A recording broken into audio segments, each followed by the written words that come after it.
Well, let's have a little review on Chapter 18, Oxidation Reduction Reactions. Let's see. All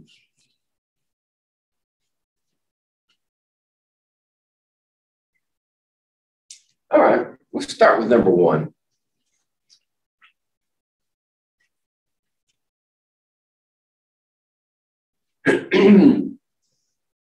For this reaction, where barium metal is combined with chlorine gas and yields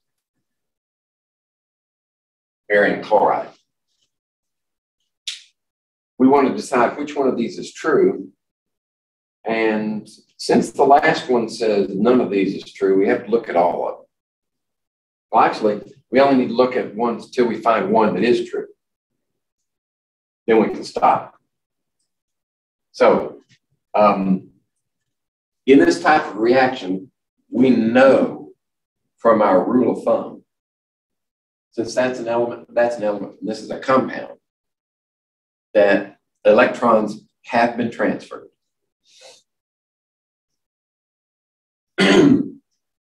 So, how were they transferred? Typically, a metal will give up electrons and a non-metal will accept electrons.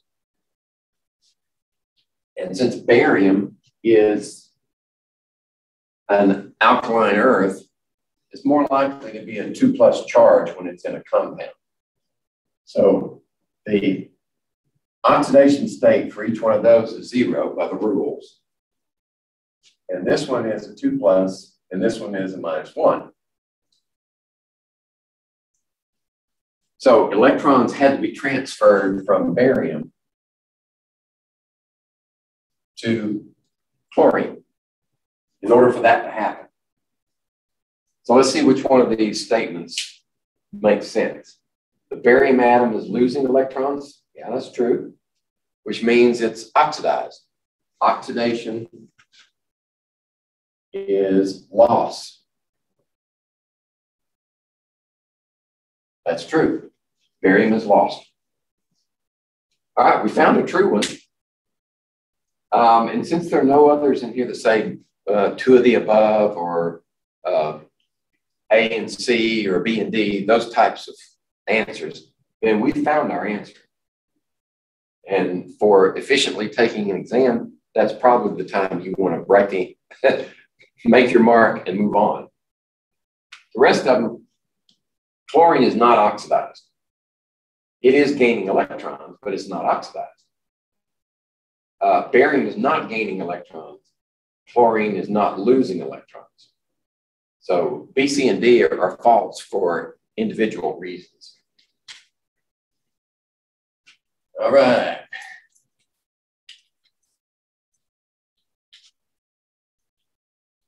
Let's see, I better scroll that one.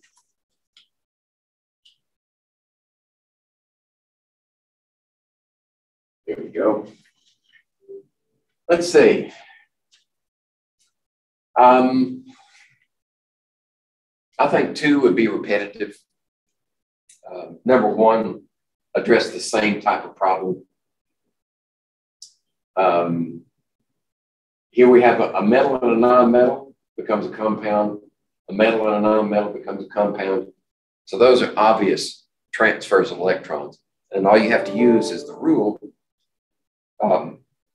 The rules for oxidation state to determine exactly how many electrons are transferred.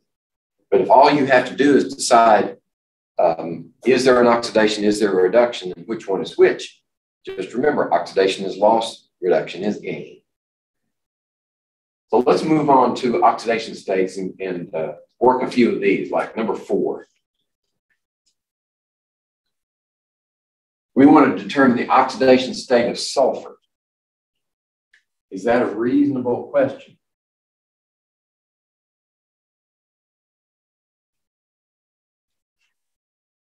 We know that by the rules that the alkaline metals are always +1. So we know potassium is +1. We know also by our rules that oxygen is -2. Except if it's in a peroxide. This is not a peroxide. Actually, in fact, this is a polyatomic ion, sulfite.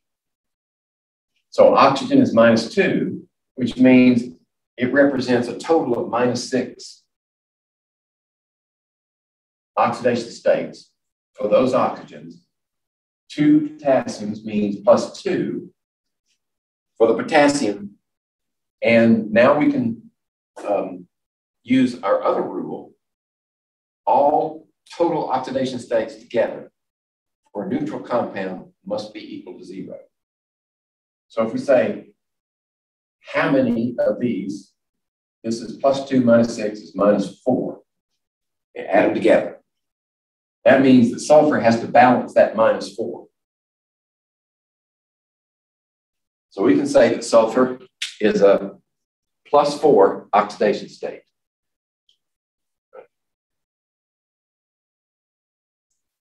Okay.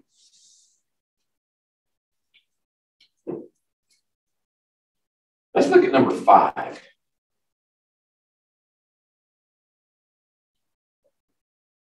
Lithium chloride. We want to know the oxidation state of chlorine. The way this question is worded,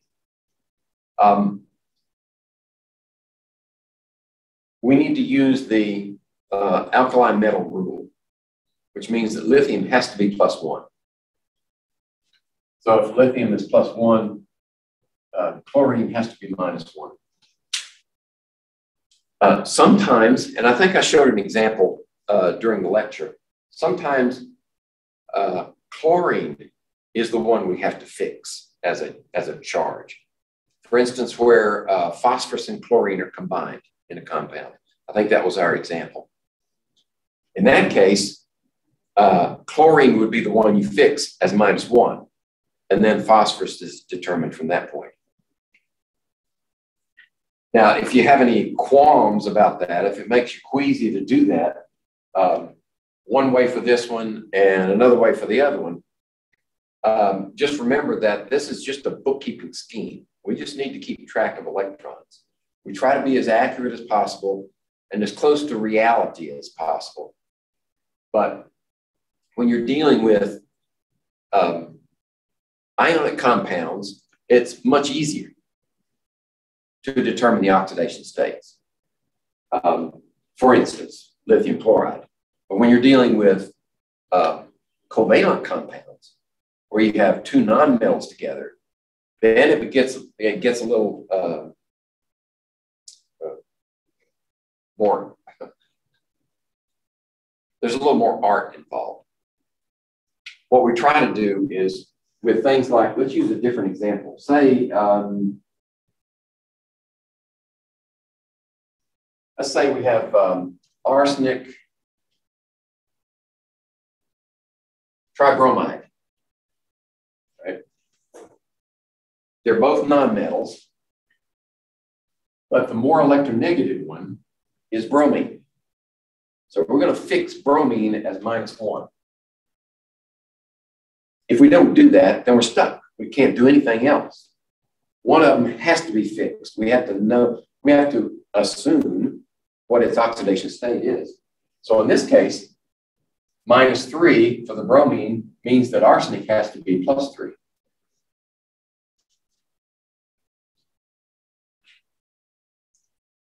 Okay, so we are occasionally faced with those choices. And for the purposes of introductory chemistry, I'm not going to throw any weird ones at you, except for like the ones that I've described here, so that it's not a big guessing game. Okay, that was 5. Let's see. How about let's do one that's like about number 8. Number 8. We get to use another rule. MnO4-. So this is our polyatomic ion, the manganate ion. And remember, the rule is that the total oxidation states for all the atoms in this polyatomic ion must add up to the charge. Okay, so we know that oxygen is assigned -2, so that means -8 total. But we need to hold one of those minuses out for that minus charge. That means we only need to neutralize or balance -7. So that means +7 for the manganese. Okay, there it is. Okay. Let's see if I can find a different kind. Well, here's a trick one. I don't even have to put this one on the board. Just to see if you remember the rules.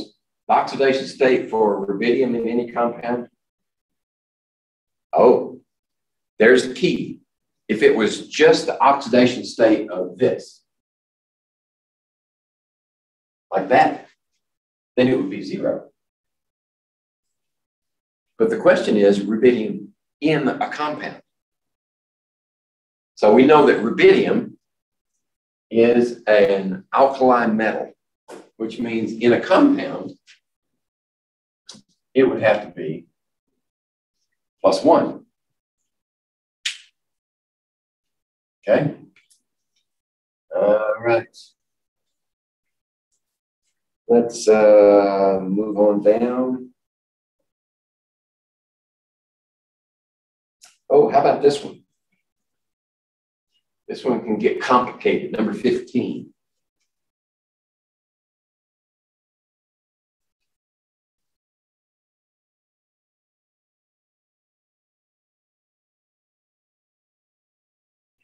Okay, so there's our compound. And the question is, what's the oxidation state of phosphorus? Okay, we know that magnesium has to be a +2. It's an alkaline earth. We know that oxygen has been assigned a -2. Okay. Now, actually, there are 2 approaches to this one. You can do it as a whole compound, or if you know what the charge is on the PO4 polyatomic ion, we can just separate that part out and do the phosphorus. Let's do it both ways. Okay, so we have 3 times +2 is +6 for the magnesium. Then for the oxygens, we have 4 times -2 is -8 times 2 is -16 for all the oxygens in this compound. So we have -10 that must be balanced by the phosphorus. Okay, how many phosphorus atoms do we have? Actually, we have 2. So each one of these phosphorus must be +5. Now let's see if we get it the same way for this one. Oxygen's -2 times 8 is times 4 is -8. There we go. Hold out 3 for this minus charge. That means only -5 needs to be balanced by that 1 phosphorus. And we get the same answer. So we have an alternate way to solve that problem. And let's see, did we mark it right? Yep, +5.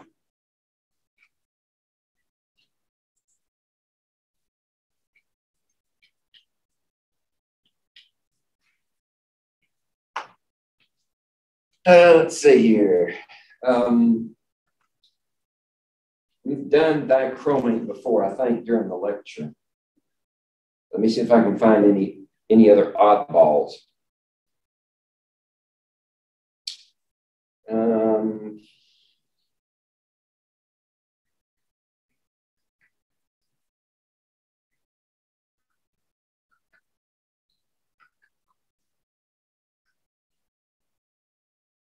How about number 20? This might cause a problem. It might not.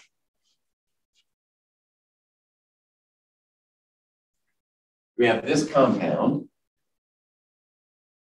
ammonium bromide. And the question is, what's the oxidation state of bromine? Okay, in this case,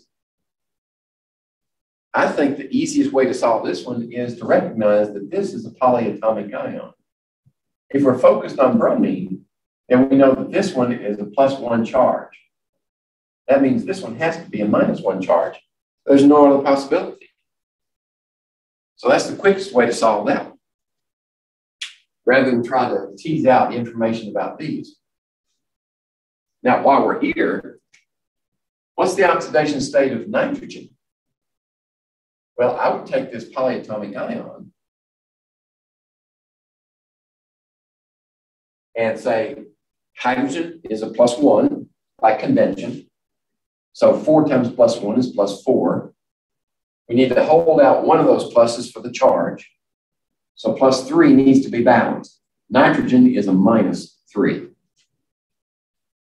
Okay. That wasn't one of the questions, but I thought, can't pass up this opportunity.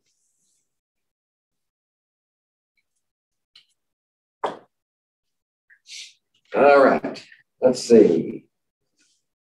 How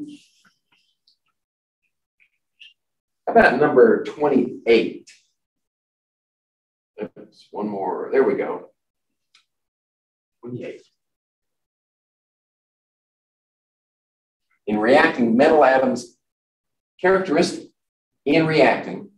metal atoms characteristically what? Become anions? No, they don't. They become cations. Usually they lose electrons, which is B. Do they decrease in oxidation state? Right, we have 2 of the above as a possibility, so we got to check them all. All right, we know B is a good answer. They decrease in oxidation state. When they go positive, their oxidation state is increasing, becoming more positive. So increasing oxidation state, say we started at -7, -6, -5, we would be increasing oxidation state even though the numbers are minus or negative, and we're getting bigger. We just go on up. And in this case, the metal atom does not decrease oxidation state, it increases. They form covalent bonds. Metals don't form covalent bonds. They form ionic, or one class of bonding that we haven't covered in this class, the metallic bond, which is not relevant to our discussion, actually. So the only one that works is they lose electrons.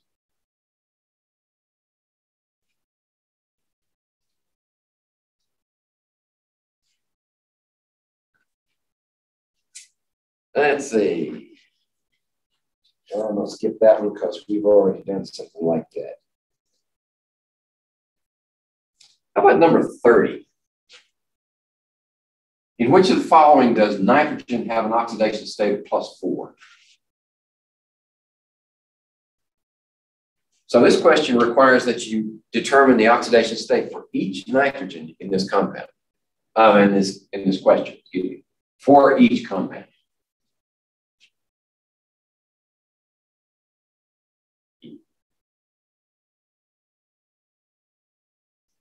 All right, we have nitric acid, we have nitrogen dioxide, we have dinitrogen monoxide, laughing gas,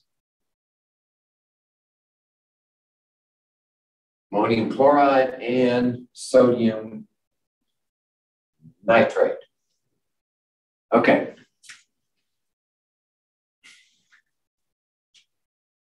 Hydrogen is +1. Oxygen is -2, so that's a -6. And then a +1 equals -5. So nitrogen has to be +5. Okay, that doesn't answer it. How about this one? Oxygen is -2, so that means -4 has to be balanced by that nitrogen, which is +4.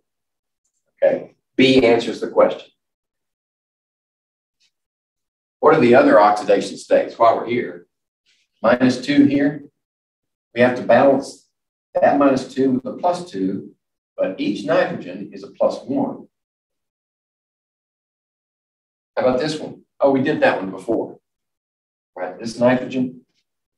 Right? If this is a plus, then that's -8. -2, -8. Oh, excuse me. I don't know what I'm thinking of. +1, +4. We need to balance a +3, -3 for this nitrogen. +1 for that one. And this one, NO2 is a polyatomic ion. So that -2 times 2 is -4. Hold out one minus for that. -3 needs to be balanced. So this nitrogen is a +3. Okay, so B is the only one that answers the question. But this also illustrates the fact that nitrogen has a full range of oxidation states that are possible. It's kind of like carbon in that way. Carbon has a very wide range of oxidation states, naturally going from -4 all the way up to +4. But in this example, nitrogen has gone from -3 up to +5. So it's got a wide range.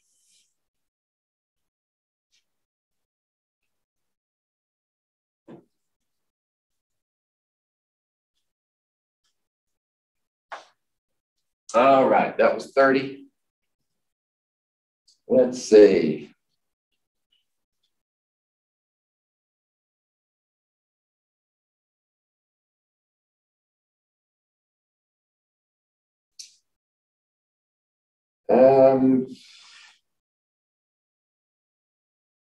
All right, let's look at 34. Yeah, we can see all of that.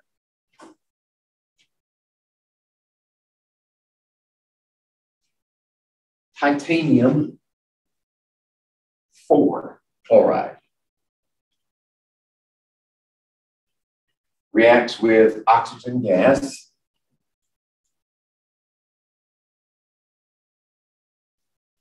to yield titanium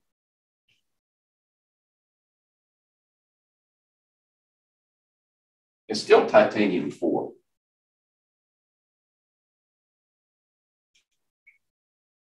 Solid plus 2 chlorines. Okay. Which species is the reducing agent? Okay. The reducing agent is the one that causes reduction.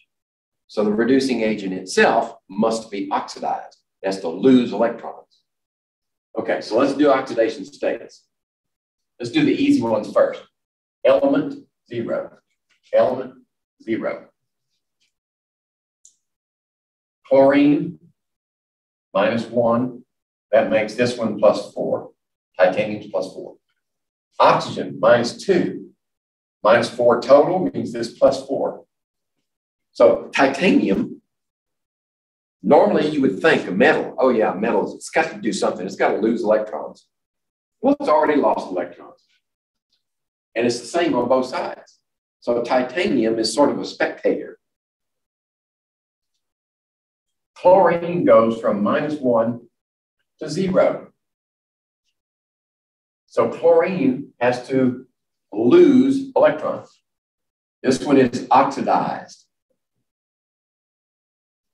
Whereas oxygen goes from 0 to -2, oxygen is reduced.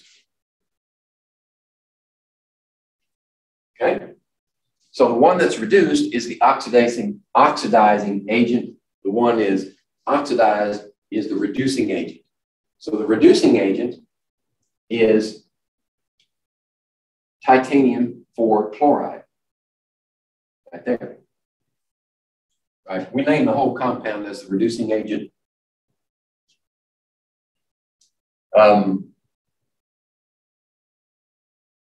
just by convention. This would be the oxidizing agent. Let's see. While we're here, this one goes here. So it has a loss, 1 electron per chlorine. Okay, but there are 4 chlorines. So 4 electrons were lost in this balanced equation. Whereas oxygen goes from here to here, and it goes from 0 to -2. So gain 2 electrons per oxygen times 2 oxygens, right? 2 here, 2 here, equals 4 electrons. So that confirms that our electron transfers are balanced. We lost that many, we gained this many. That equation, at least the equation is balanced for electrons, and we can check out 1 titanium, 4 chlorines, 2 times 2 is 4, and 2 oxygens. Okay, we're good. We're balanced all around, both with atoms and electrons.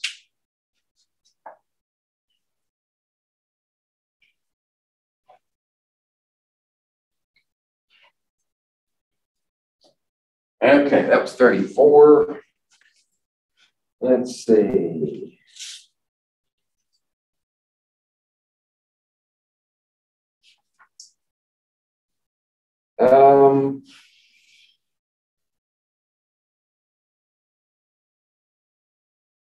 About 41. Here we go.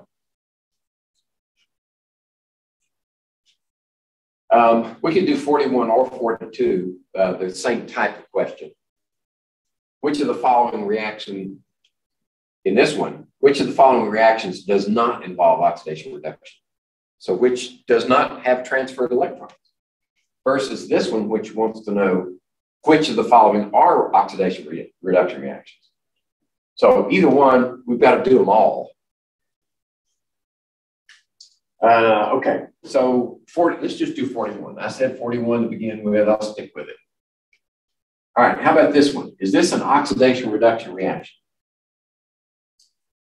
CH4 plus O2 yields 2H2O plus CO2. This one's easy. This one is an oxidation reduction reaction.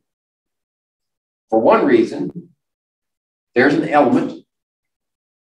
It's in compounds over here. So that definitely is oxidation reduction. The other clue is also, this is a combustion. Oxygen is combined with something to produce products. That's a combustion. And combustions are always oxidation reduction. So this one's a redox. That one's redox. Okay, how about B? Zinc plus hydrochloric acid yields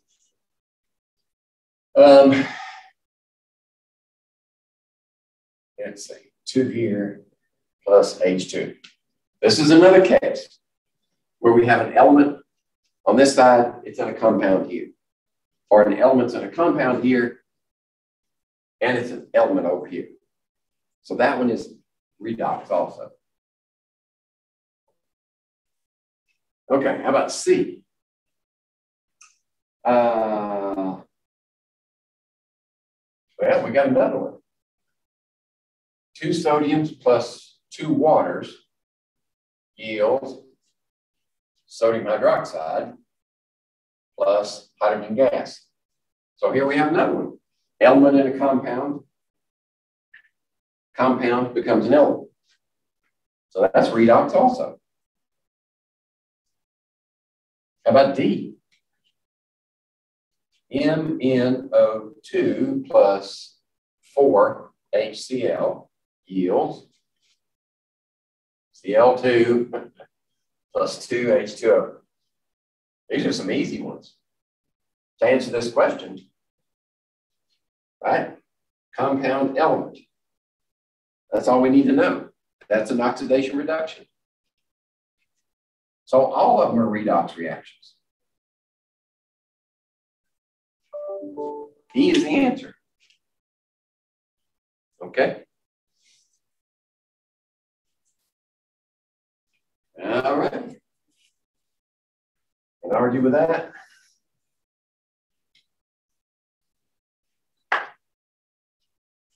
How about, let's see.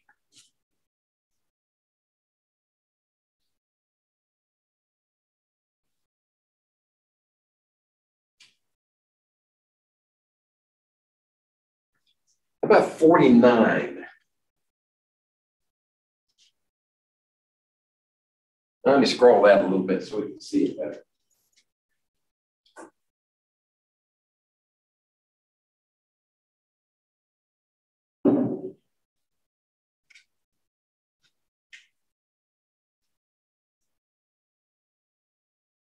Okay, 49 asks us in this equation, what's the coefficient for the iodide ion? Since we have oxygen here, I suspect that we're going to have to go through the whole procedure for balancing by half reactions. If we didn't have oxygen in this, or hydrogen in this arrangement, then we might be able to get away with a shorthand version. But we're going to have to do it the hard way. Let me see, give myself a lot of room. Cr2O7, 2 minus. And I'm going to, these are all, well, iodide solid. But I think, all right, I'll put it in here, just in case. The iodide aqueous yields chromium 3 plus aqueous plus iodine solid. Okay. So that tells me that in this reaction, iodine precipitates as elemental. Right? It's like a sort of a dark reddish brown crystal that'll drop out of solution. I'd like to see that reaction. Okay, what's the iodide ion coefficient? All right, so first thing we have to do is decide which one's the oxidation and which one's the reduction, separate the two reactions. Right? This one is a 0 oxidation state. That one's a 3 plus. This is a 1 minus. Oxygen is -2 times 7 is -14. Hold out 2 for that, -12. So chromium is a +6. So chromium is being reduced from a +6 to a +3. All right. So the reduction step has dichromate ion. Let me move these out of the way. Dichromate ion yields chromium 3 plus. Okay? That means the oxidation step has to be iodide yields iodine. Okay? And I'll go ahead and put this here. All right. First things first, balance the non-hydrogen, non-oxygen elements. 2 chromiums, 2 chromiums. 2 iodines, 2 iodines. Okay. Now balance the oxygens with water. We have 7 oxygens here. We need 7 waters to give us 7 oxygens. Now we added 14 hydrogens. That means we need 14 hydrogen ions. Okay. Down here, we're good. We don't have to do anything with iodine anymore. Right? Now, do the electrons. So if this is +6, that's +3, then we added 3 electrons for each chromium. But there are 2 chromiums. So we had +6 electrons added to this one to give you 3+. Okay, how about this one? That means this one has to lose electrons. So 1 electron lost will give you that value.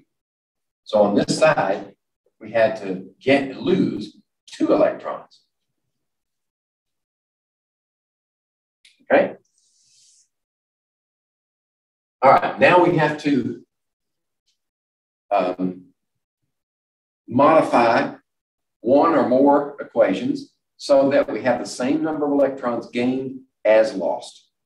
If we have 6 gained and 2 lost here, that means we can multiply this whole equation by 3 and get 6 electrons on that side.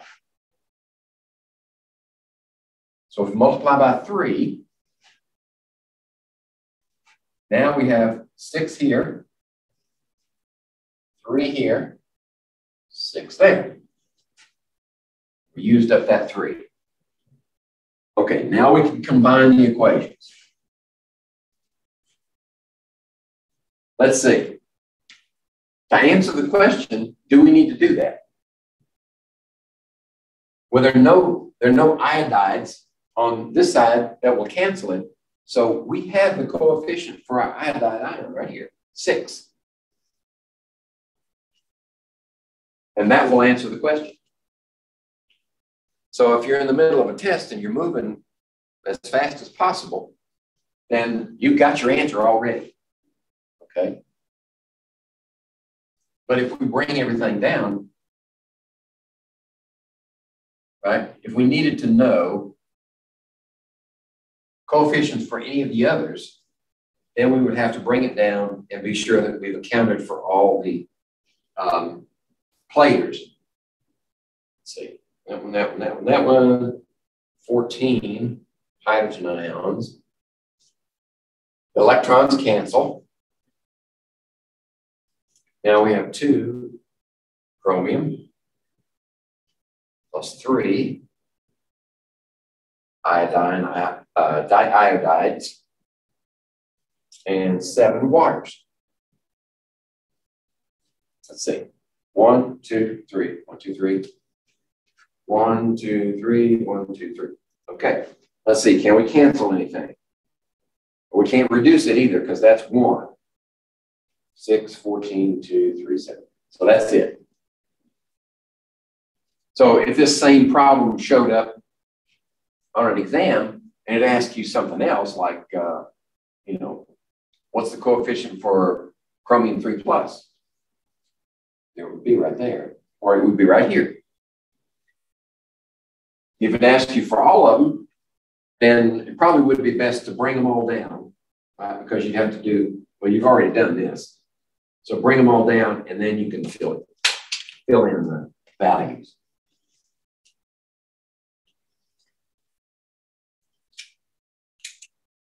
Okay.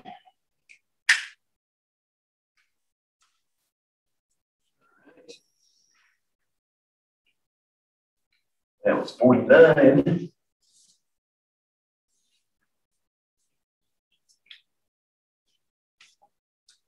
Let's see.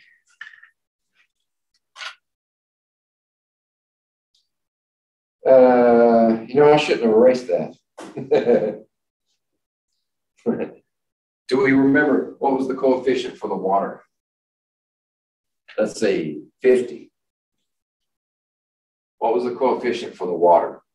Okay, well, it would have been 2. And 51 would have been in acidic solution. Now that's important. Balancing these things in acidic solution.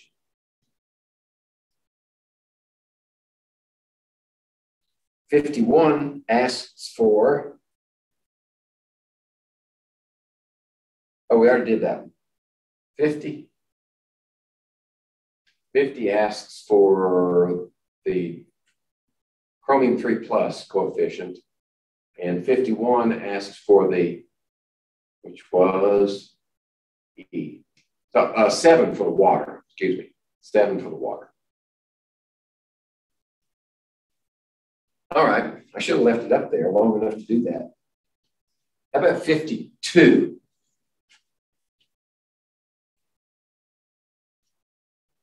For the reaction of sodium bromide with chlorine gas to form sodium chloride and bromine, the appropriate half reactions are. Okay, this one needs to be attacked methodically. First of all, this is a word problem. In order to answer the question, we've got to be able to write the elements and compounds from their names. So the reaction of sodium bromide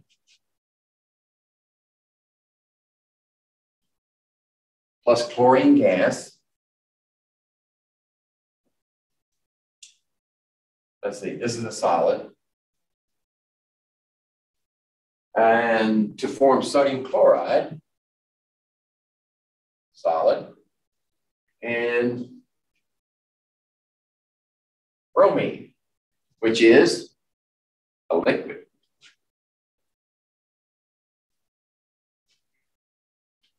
Okay, so this is the unbalanced equation.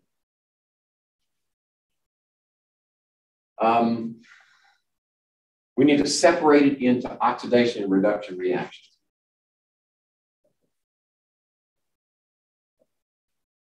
Okay, notice we have no oxygens and no hydrogens. So we're not going to have to deal with water or hydrogen ions in this reaction,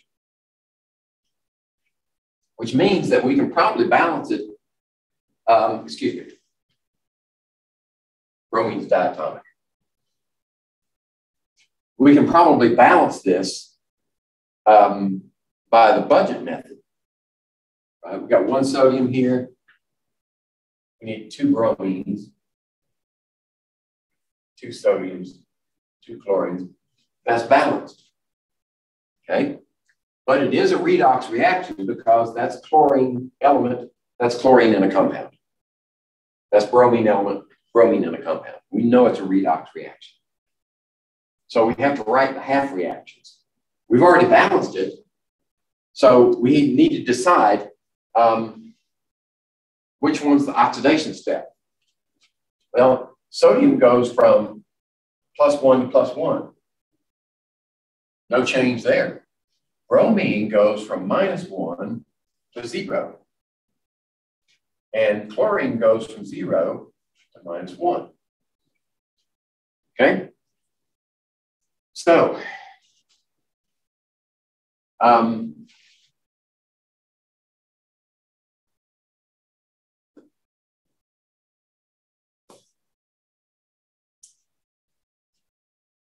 this is a solid, and one possibility would be to write it like this. Bromine is losing an electron from -1 to 0. So if we write it like this,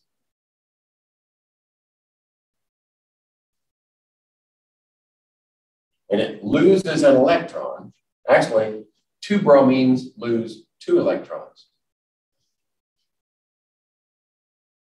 And then we have that bromine there. That would be a representation of oxidation. But if we're going to focus on the bromine, then we need 2 bromide ions, 2 electrons in the bromine, like that. So that's also a valid expression of this reaction, the oxidation step. The reduction step would take chlorine at 0, and we'd have to add an electron for each chlorine. So that means 2 electrons. And we need 2 electrons lost, 2 electrons gained to be balanced. So we could write it like this, that, Or we could write it like this.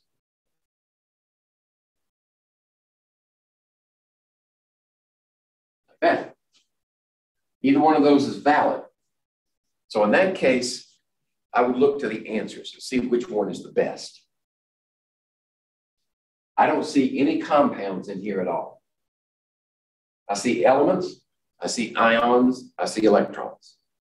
So these, we wouldn't use either that one or this one.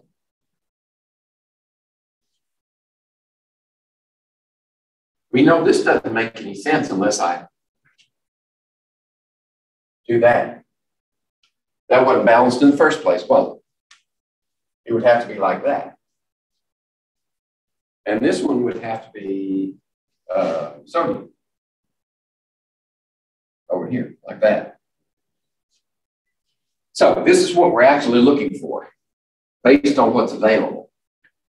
So the oxidation step is 2 bromide ions. Let's see.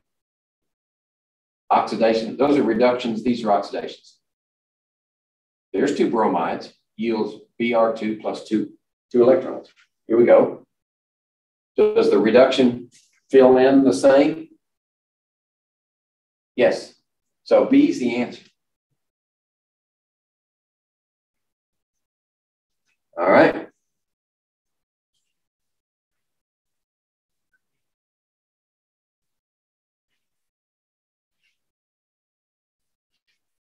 That was 52. Let's see. About 53.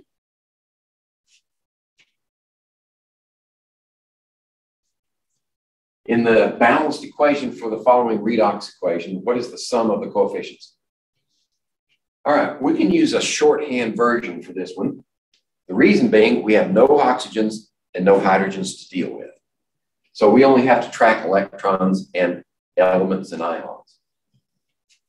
Non-hydrogen, non-oxygen. So if we start off with this one,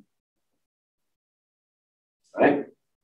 And we're reacting it with iodide ion, and we get this one plus iodine element. We know that this one is 0, and the others are the charges. So what happens from here to here? Right? From +3 to +2 is a gain. 1 electron per iron. Okay? This one, we lost electrons. A loss, 1 electron per iodine, whatever it happens to be. Okay. So I would balance the elements first. There are 2 here, we need 2 here. So that means this is times 2 equals 2 electrons lost. That means we need 2 electrons lost here, gained here, times 2 equals 2 electrons. The only way you're going to get a 2 out of this is to put a 2 here and a 2 here. Okay, so the sum of the coefficients, 2, 4, 6, 7. Don't forget that imaginary 1. There's your answer.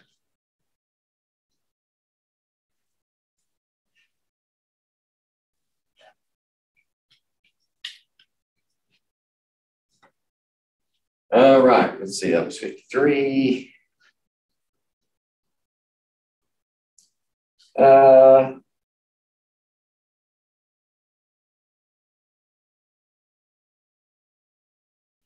Let's do 55.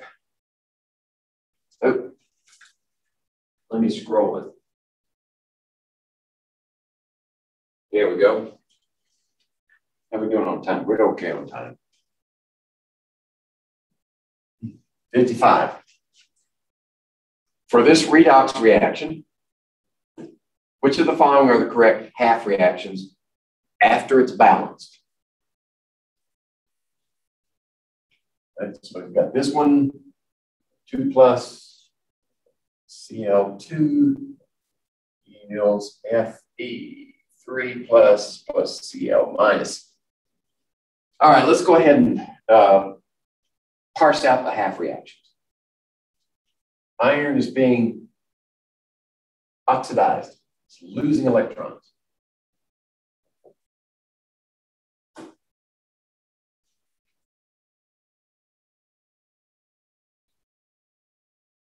Right? So it has to lose 1 electron. Reduction then would be chlorine yields chloride, and it would have to go from 0 to -1. It would have to gain an electron for each chlorine. Okay?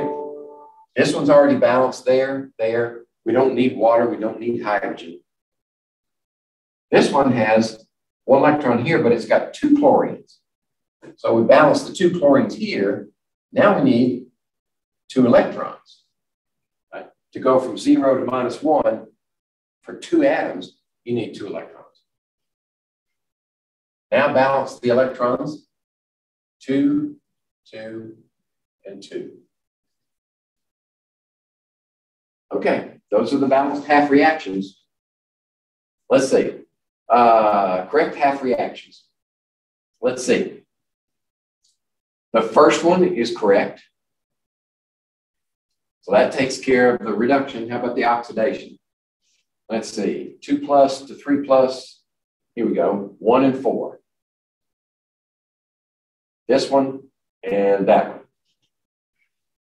will answer that question.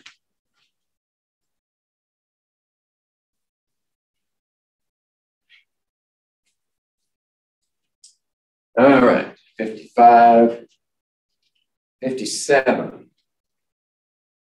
There we go.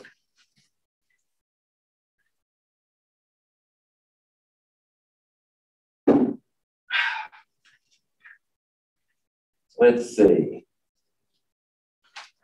We'll look ahead just a second.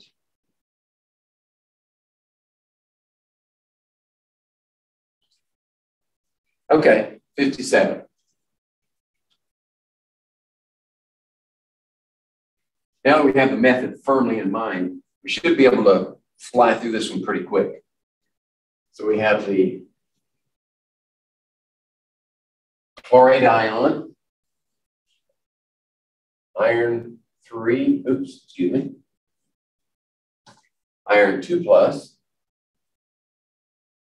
yields chloride and iron 3 plus. Right? So the iron had to lose an electron to go from 2 plus to 3 plus. That means it is the oxidation step. So we're going iron 2 plus to iron 3 plus. That means the reduction step is the chlorate. And it's going to chloride. All right. Elements are balanced here. Chlorine balanced there. So now we can work with the oxygen. So I need 3 oxygens on this side as water and 6 hydrogens on this side. Now we headed in the right direction. Acidic solution. Okay, we're good. This is acidic. All right, now for the electrons. So if this is oxidation, that means we have 1 electron per ion lost. Over here, we're going from, what is chlorine? -2, -6. 3 times -2 is -6. Pull 1 out, -5, +5. Okay, we're going from +5 to -1. How many electrons do we have to gain? I like to go to 0, no matter whether I'm positive or negative. I go to 0 first and then go from there. +5 to 0 would be 5 electrons added. And then 1 more. So 6 electrons. All right. So now we need to balance. 6 electrons, multiply this one by 6. 6 here, 6 here, 6 there. Now we can add our equations back together. Is that what we want to do? Oh, it just says, what's the coefficient of Fe2 plus? 6. We got our answer. Right? So we could add those back together. But in the interest of time, we'll move on. We've already answered that question.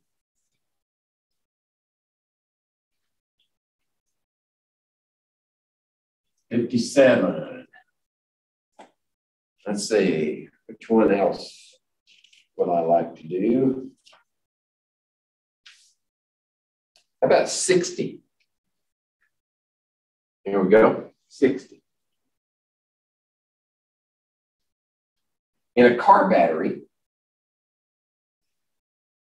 now this is a car battery in a gasoline engine or a diesel engine. We have to specify that these days because there are some cars that have lithium ion batteries. I'm not sure if hybrid vehicles need an old type battery, or if you can start the engine. I bet they start the engine off the lithium ions. So hybrid vehicles don't have this type of battery. That'd be my guess. So the type of battery is what? In a car battery, which of the following is the electrolyte?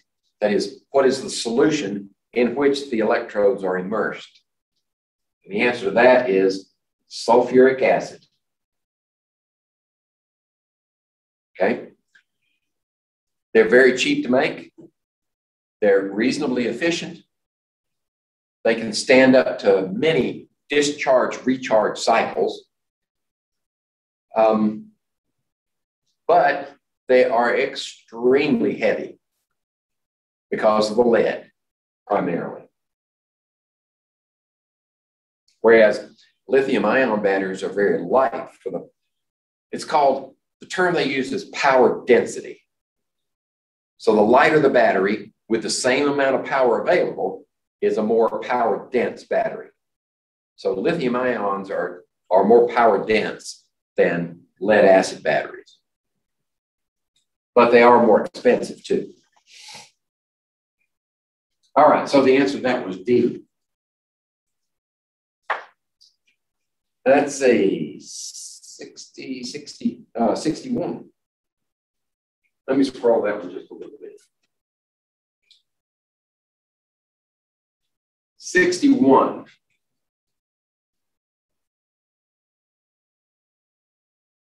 Okay. In a lead storage battery, PbO2 is found at the what? PbO2.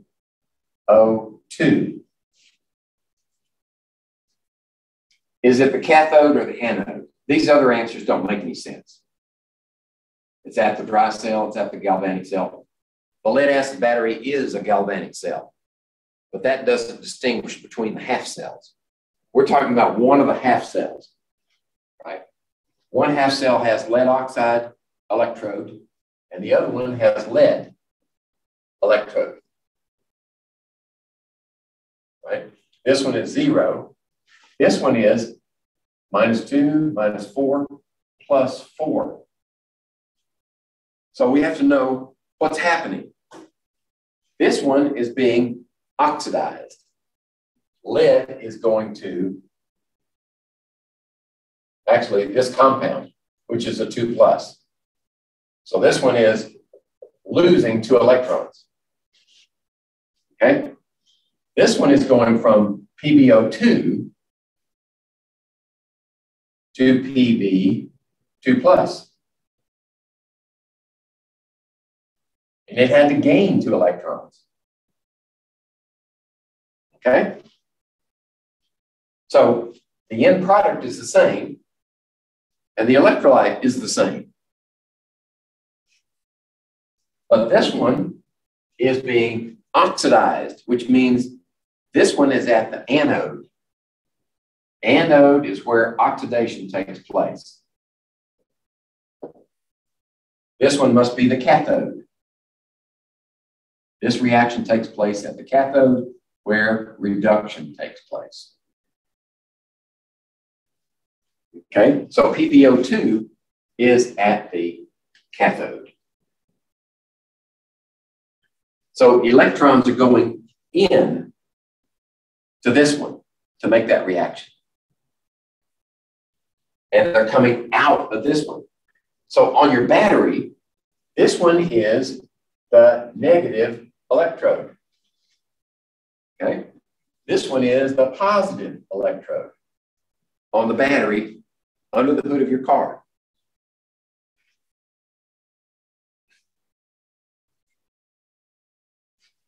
All righty, let's see, that was 61.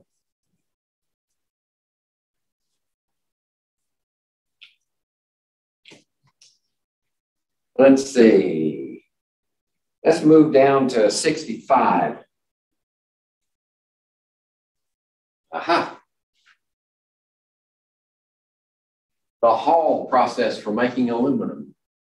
This is an electrolytic process where we use a voltage of electrons to drive a reaction backwards. We want to reduce aluminum 3+ to aluminum metal. So what does it do? Chemically reacting aluminum with carbon? No. This is not a chemical, well, it is chemistry, but it's not a reaction with carbon to do it. Electrolysis of an aqueous solution of aluminum to Al2O3, and remember the name of that? Cryolite. It's not an aqueous solution, right? It's a liquid melt of those two. It's a liquid melt of this mixture. Electrolysis of molten solution of aluminum oxide and cryolite, that's the one. Electrolysis of that solution.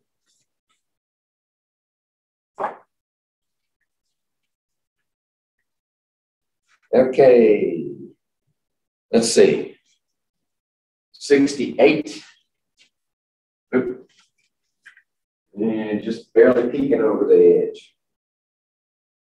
Okay. 68. Balance the following redox reaction in acidic solution. And we're told that it is a redox reaction and it's in acidic solution.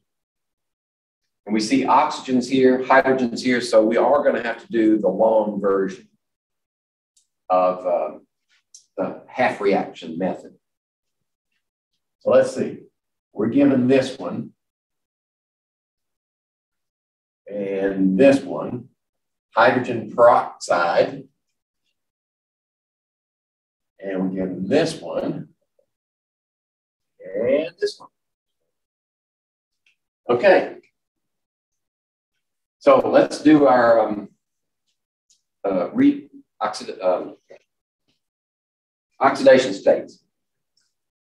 2 + 0, -2, -8, 4 times 2, hold 1 out, -7, 7+. Okay? Now, how about this one? Hydrogen is +1. This is a peroxide. Each one of these oxygens is -1. Both of them together are -2.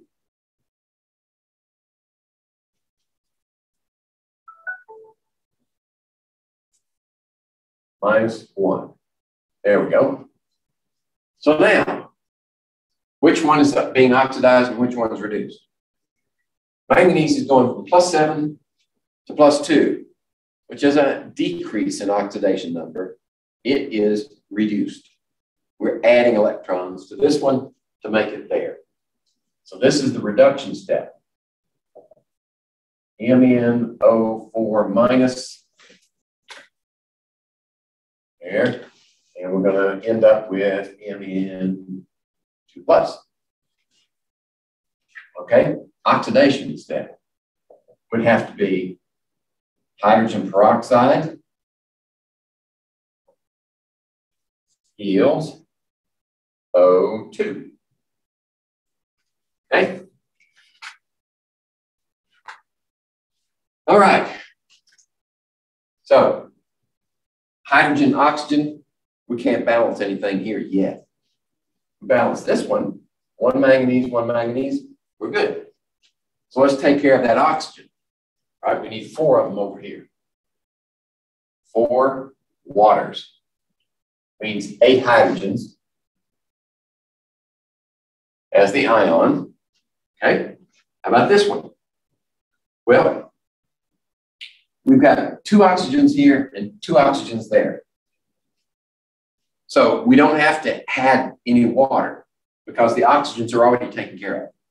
So we balance the hydrogens with protons on the other side. 2 protons. Like that. Now we can do the electrons. So in this case, we've got a reduction. We have to add electrons on this side. So how many electrons does it take to go from +7 to +2? 5. 5 negatives will leave you with 2 positives.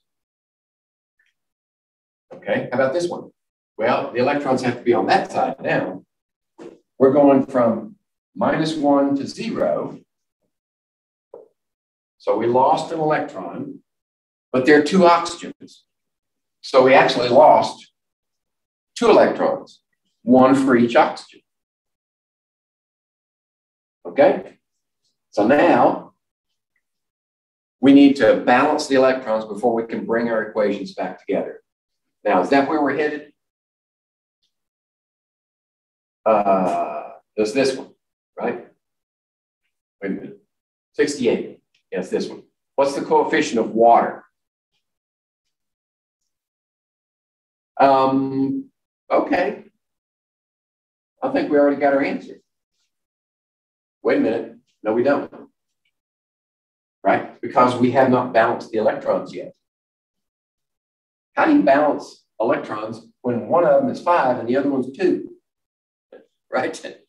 They're both prime numbers. Right? They're not multiples of each other of any kind. The best way to do this one is cross multiply. So take this 2 and multiply it by that one. And take this 5 and multiply it by this one. Let's see, let me move this out of the way. Hold on a second.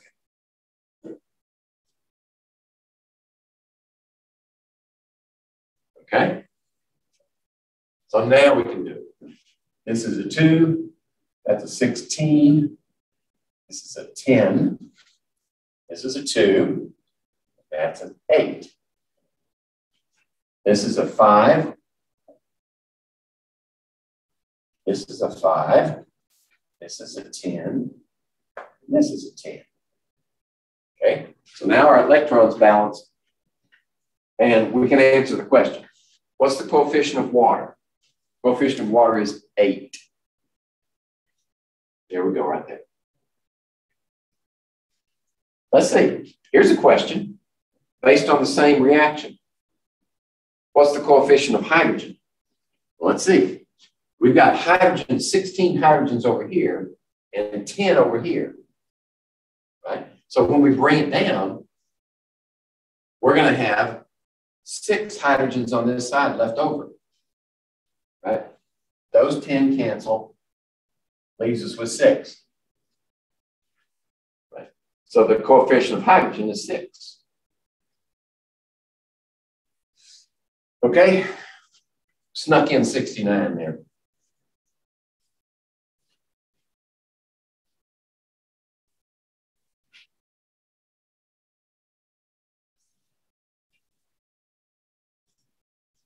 Let's see. 69, 70. Let me scroll that one up so we can catch 71 also.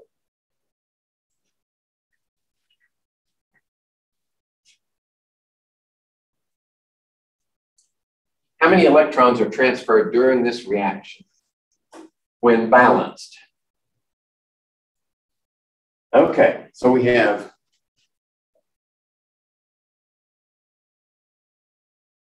this one is actually a complex ion, which doesn't mean anything for you right now, but it's a very useful species.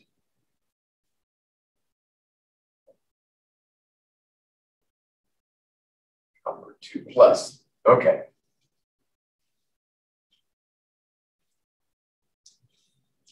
Let's see. We don't have any oxygens and hydrogens, but I'm wondering, okay, we got copper here, here. Chlorine is -1 here, and it's -1 here. So that means -4, hold out 1, -3. Gold is +3. Carbon is 0. Gold here is 0. There's 2+. Okay. We might be able to get away with this one without actually doing the half reaction method. Let's see. Gold is going from +3 to 0, which means you have to add electrons. Right? Gain 3 electrons per gold. Oops, that's silver per gold. There we go. This one, copper, is loss. 2 electrons per copper.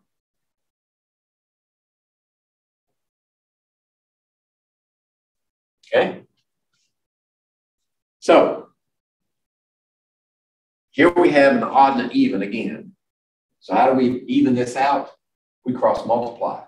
We take that 2 times this one equals 6 electrons.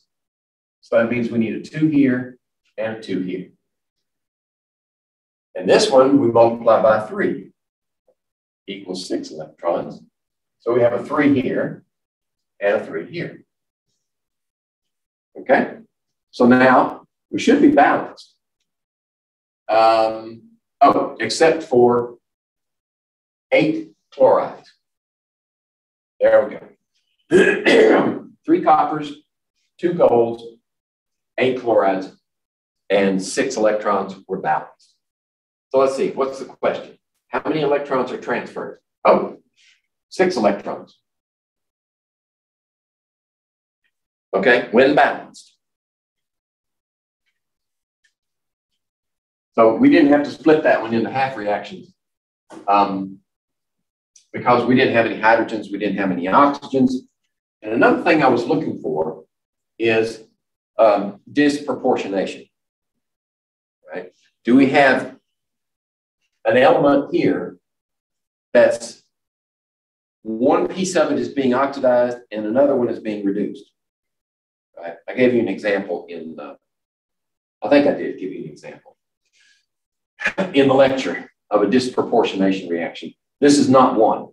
So that's why I was happy to go ahead with this method. 71, I think we're going to look at.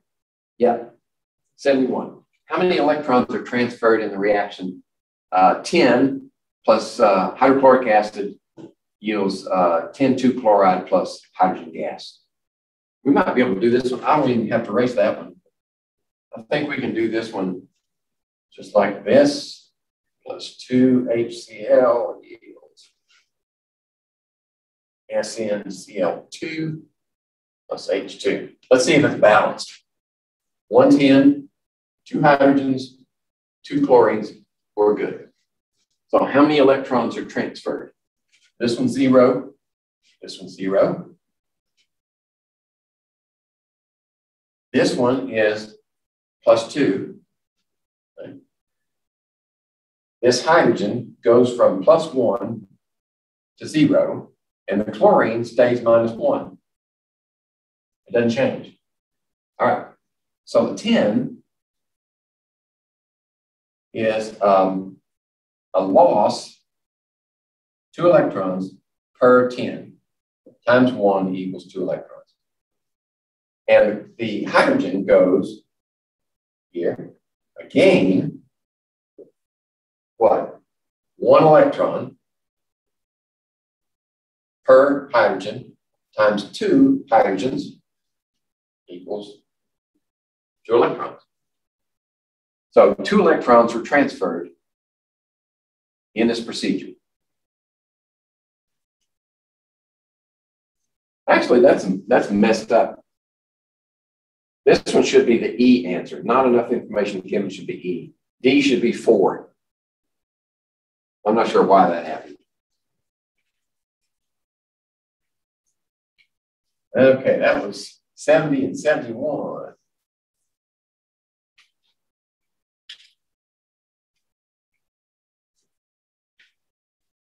All right, I'm good on time. 9:15.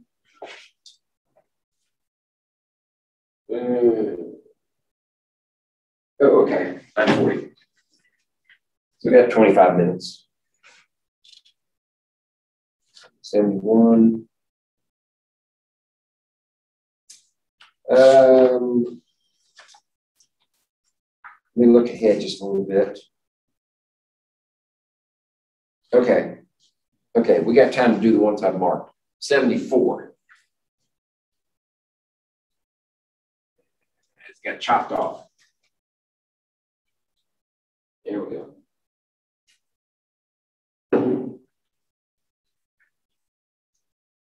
(74) How many electrons are transferred in the following reaction when balanced in an acidic solution? So we've got sulfite and manganate ions yield sulfate plus manganese 2+ ion. Okay, let's see. We did this one before. I believe this is +7. Let's see, 2. Yeah, that was +7. That was +2. This one is -2 times 3 to the -6. Hold out 2 to the -4. So this one's +4. This one is -2 times 4 is -8. Hold out 2, -6 plus 6. Okay, now we know that sulfur is being oxidized from sulfite to sulfate. Okay, that means manganate ion with the +7 here is being reduced to manganese 2+ here. All right, so 1 sulfur, we're good. 1 manganese, we're good there. 3 oxygens, 4 oxygens. So we had to add 1 oxygen on this side. That means we need 2 protons on that side. 4 oxygens here. We need 4 waters over here. Means 8 hydrogens on this side. Okay. Now we can do electrons. +4 and +6 means we had to lose 2 electrons. For this one to go from +4 to +6, a 2 minuses had to be extracted from it. This one we want to add +5 electrons to go from +7 to +2. Okay? Now we need to straighten things out. By what? A 2 and a 5 means cross multiply. So we need a 2 here and 5 there, right? 5 there, 2 there. So that means a 5 here, and a 5 here, 5 here, 10 here, and a 10 there. Right? Use that. A 2 here, 16 here, 10 there, 2 here, and 8 there. Okay? So now we can bring them together. What's the question? How many electrons are transferred in the following reaction? 10 electrons are transferred right here. So that's as far as you need to go to answer the question.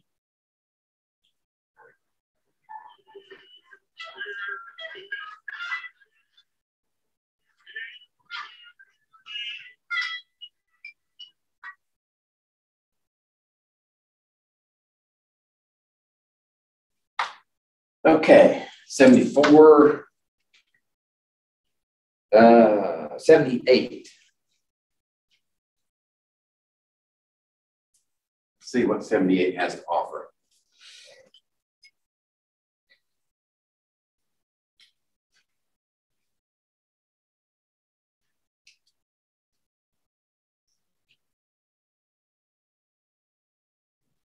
In an alkaline dry cell battery, for which the reaction is zinc plus manganese 4 oxide yields zinc oxide plus manganese 3 oxide, what atom is reduced? Okay, that's it. We got zinc plus MnO2 yields oxide plus MnO3.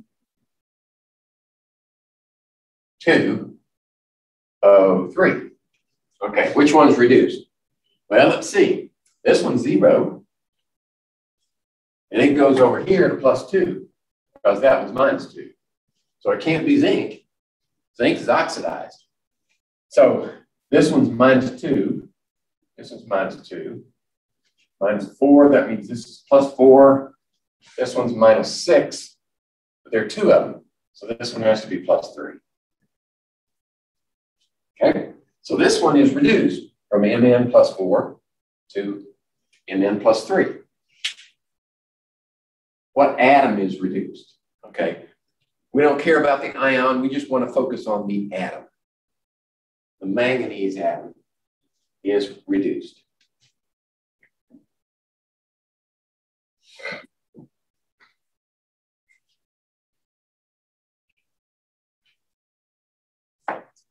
All right, 79. In an acid dry cell battery for which the reaction is this one. Okay, we got a different reaction now. Let's see, what is that supposed to be? It's off the edge. Let me bring it over a little bit.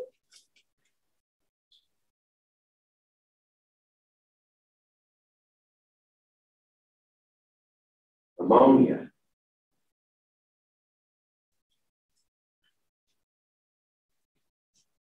What acts as the oxidizing agent? Well, actually, this is similar to the one above. Remember, we said manganese is reduced, right? It goes from Mn +4 to Mn +3. It's reduced. So the oxidizing agent would be either the Mn +4 or the MnO2. So let's look at our options. The oxidizing agent is the one that's reduced. MnO2 right here is our oxidizing agent because it is the one that has the atom that's being reduced. All right. Oh, we got 80 also.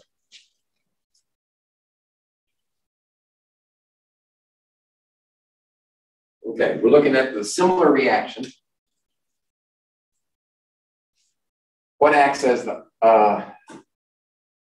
alkaline? Oh, wait a minute. Okay. It's the same answer. MnO2 is the oxidizing agent for both of them because it's the species that's being reduced. Okay. And let's see, we didn't do any basic solutions. Let's look for one where we balance in basic solution. Okay, here's one. All right. When the equation is balanced, the sum of the coefficients. Okay, let's do that. That one looks like we can knock it out pretty quick. 82. All right, starting reaction is fluorine plus water yields O2 plus F minus. Okay, this one's 0. 0 to F minus is a reduction. So the reduction is F2 to F minus. Oxidation then would be water to O2. Okay? Balance elements first. Right? This one doesn't have any non-hydrogen, non-oxygens. So we have 2 hydrogens here. Well, actually, we want to balance the oxygens first. There we go. 2 oxygens, 2 oxygens. Now 4 hydrogens.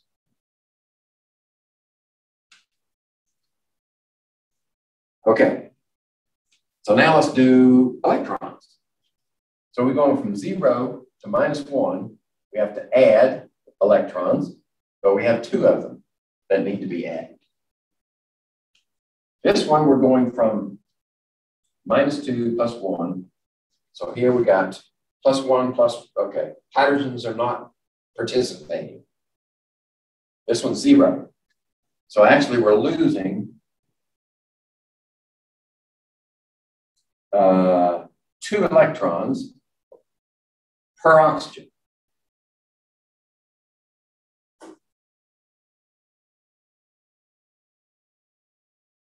Yep, but there are 2 oxygens. But actually there are 4 electrons lost, right? Going from -2 to 0 is a loss of 2 electrons for each oxygen. Times 2 is 4 electrons. Okay? So that means this one needs to be 2, 4, 4. Now, what's the sum of the coefficients? All right, let's see. These are going to cancel. Hydrogen on that side, none on this side, water on this side, none on that side. So if we bring it all down, we would have 2, 4, 8, 9, 13. There we go. Sum of the coefficients is 13. All right. Oh, excuse me. Basic solution. That work, but let's be sure. I better finish my work, huh? 2F2 plus 2H2O yields 4F minus plus an O2 plus 4H pluses. So remember how to convert to a basic. Neutralize the protons. 4 OHs. Oops. And then plus 4 OHs. Okay, so this makes 4 waters. And these 2 waters now cancel and leave us with 2. So 2 waters there. Those are gone now. Now we have 4 here. So 2 plus 4 is 6, 10, 11, 12, 13. 13 is our total. I think that was just fortunate, right? It doesn't always work that way. balancing process may produce a different value for a different total coefficients for acidic versus basic environment. So I just got lucky.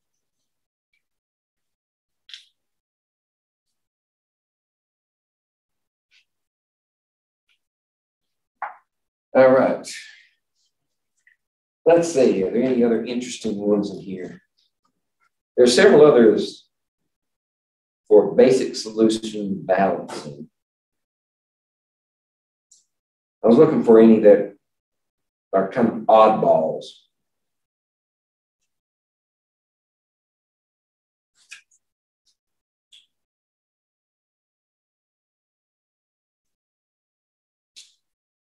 Well,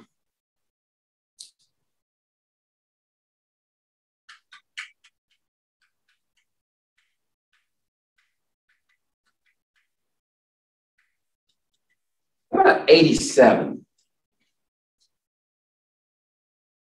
Yeah, let's look at 87. This equation has to be balanced for basic solution. And then the question is, how many moles of MnO2, MnO4 2 minus, are required to produce 1 mole of CO3 2 minus? So that might have a twist to it. That's one of the reasons I want to tackle this one. So MnO4 2 minus, O4 2 minus, C2H4 2 minus. All right, no, O4. O4. There we go. That's the oxalate ion. Have you ever seen these little clover-like plants growing usually on a hillside? They got little three leaflets, and they got kind of a dent in them like this. Like that. And I have another one over here. Then I have another one over here. Like that. And then they have a little yellow flower. That's the leaf, and then they have a little yellow flower. A little tiny thing.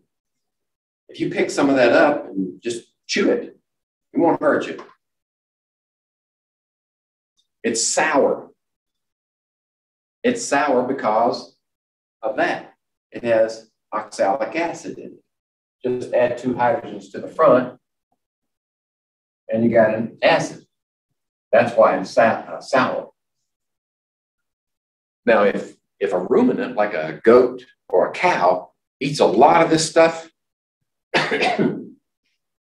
it'll cause them to have calcium deficiency, because this thing in their stomachs sequesters. It combines with calcium and forms a precipitate. Just drops out of solution. Now they don't have any calcium coming into their system.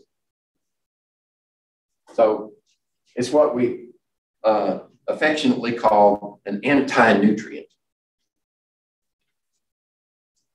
Okay, back to the problem. MnO2 and then CO3 2 minus, the carbonate ion. Okay, let's balance this in basic solution. Let's see, start over here. So this is -2, -8, -6 needs to be balanced, +6. Yeah, that's right.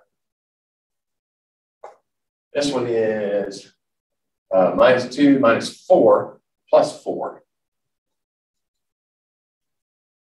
Okay.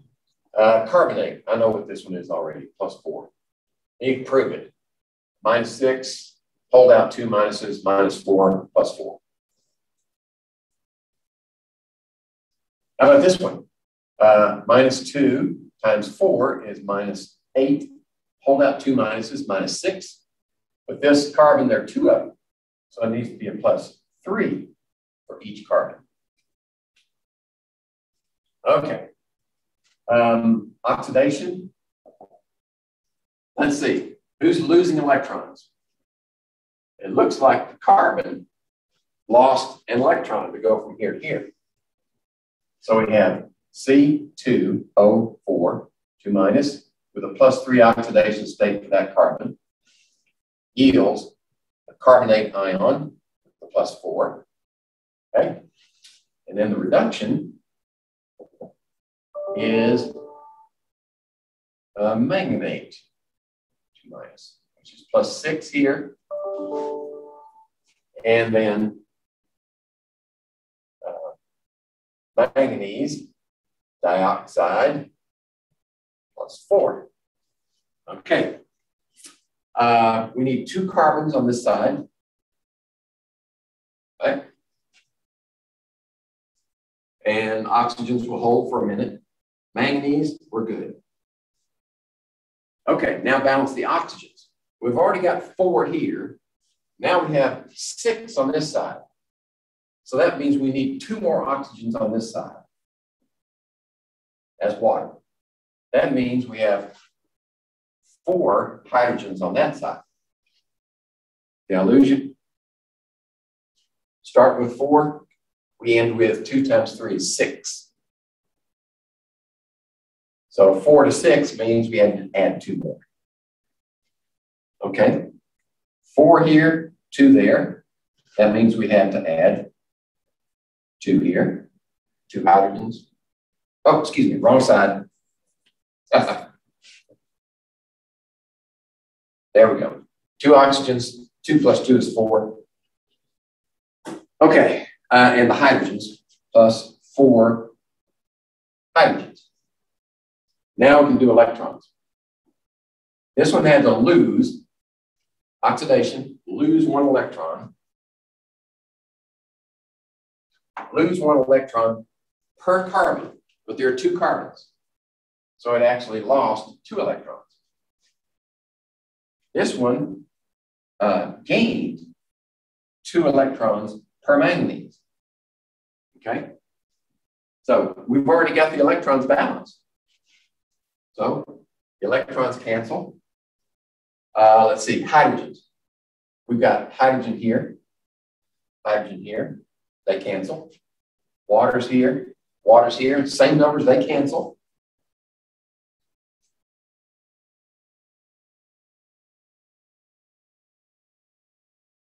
So what do? It doesn't say basic solution. It doesn't say acidic solution because everything canceled. So it doesn't matter. This is a neutral solution. How many moles of MnO4, 2 minus, are produced? MnO4, 2 minus, are required to produce 1 mole of carbonate. Okay, so 2 moles of carbonate are produced by 1 mole of this species. So that means we need 1/2 of this one will produce 1 mole of CO3 2 minus. That's why the answer is none of these. None of those answers are right. It should be 0.5 or 1/2. And the basic solution was misdirection, right? Because our water's canceled and our protons canceled, right? There are no protons to balance with or neutralize with hydroxyls. So if this is in basic solution, I don't know what you do with it. I guess you have to put hydroxyls on both sides if you're going to put it in basic solution, because we can't do it by balancing.